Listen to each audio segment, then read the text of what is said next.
but it was supposed to be nationwide, and in fact on Easter Sunday it was only about a total of about 1,300 people that came out in the streets of Dublin. There were a little over 100, 1,100 maybe of the volunteer people, including my dad, and then there was about 200 to 300 in another thing. This is another dimension that came in. The workers' movement had started only in the 20th century. It was only late in the 1890s that a Pope, written Leo XIII, had written an encyclical, Rerum Novarum, on the right of workers to a just wage and things like that. There was a major strike in Dublin, on the streets of Dublin in 1913 that was put down brutally. And there was a man then who set up the Irish Citizen Army. And there was and the Irish Transport and General Workers Union, and then the Irish Citizen Army. So they joined in as well. In fact, my dad told me he wondered, he was marching along beside some of these fellows representing the workers, and they're marching together. And he says, I wonder how much better off will they be as well off as we are afterwards if we get what we want.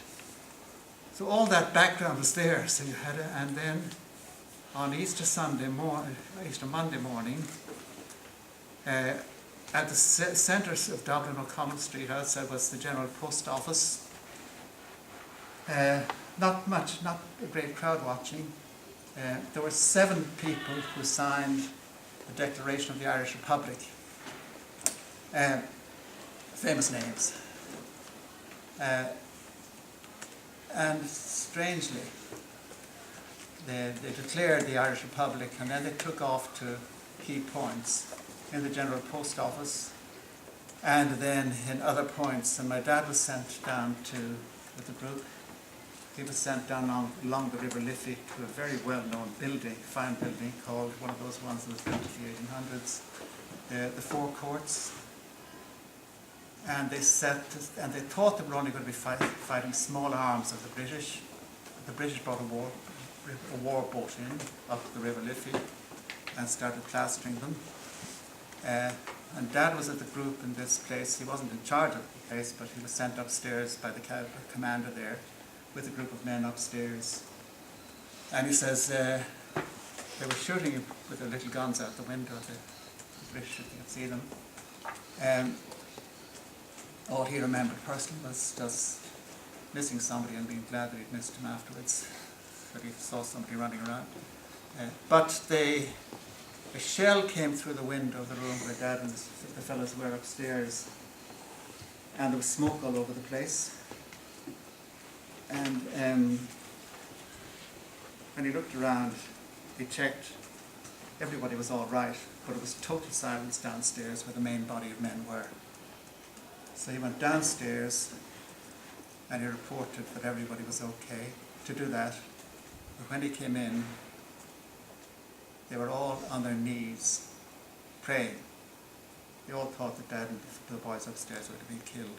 So they put down their guns, they stopped their war, and they all got down on their knees and they started praying for them. They were saying the rosary, I think.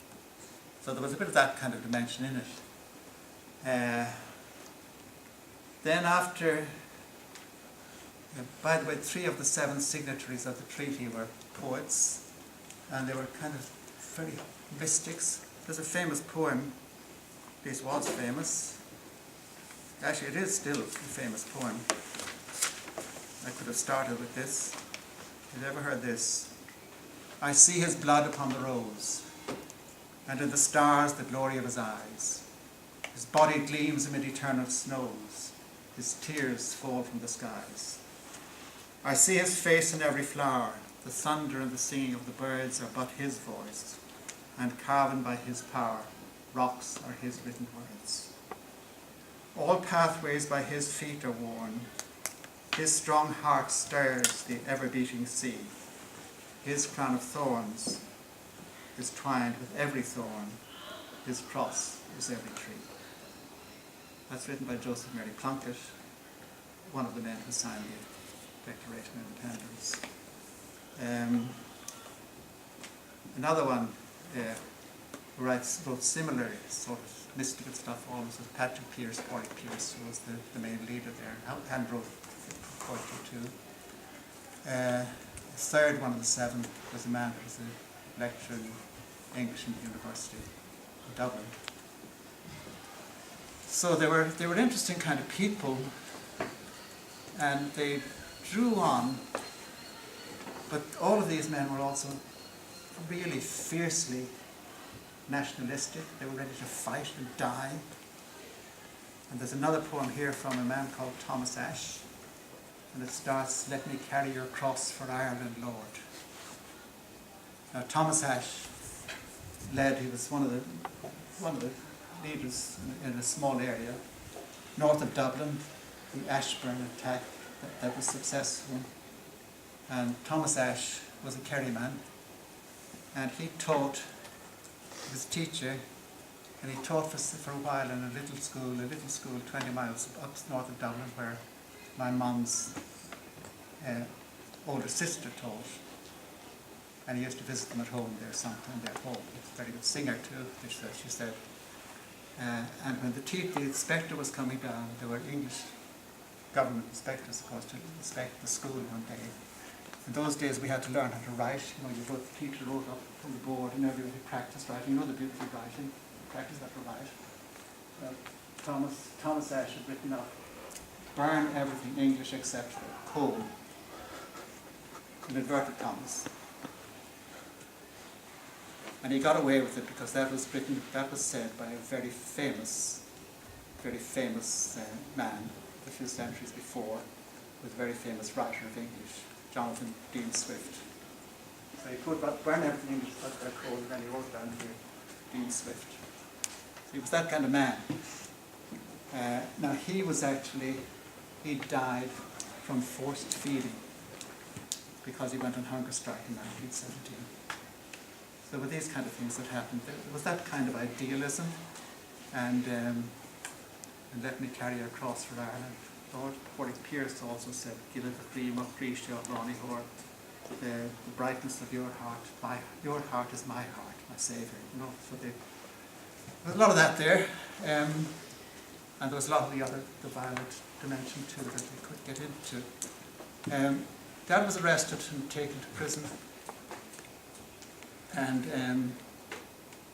in fact, shifted to the main prison, Kilmainham Jail, a week later. And when he was going into a cell there, he shook the hands of one of the other signatories of the treaty in Kent, who was going out to his execution by firing squad. And you can see in Kilmainham Jail in Dublin still where they have the firing squads there. So Dad went in and heard the shots outside. It was that fella. Then he was moved over to England, to Wales, and in fact this is apparently, I've just read this over the weekend precisely, that it was the execution, the Irish people generally were not in favour of the rising in 1916 because they felt it was going to come good, certainly not in Dublin. But when the executions came, it really got to the guts of the Irish, you know, deep down, all the injustices of the hundreds of years and so on. And all the dimensions of race, religion, you know, and property and language and everything. There was also a big development and devotion to the Celtic past had grown up with famous names like William Butler Yeats at the end of the 19th century. So everything came out again, and the people they rebelled, and they made martyrs of the leaders pretty much.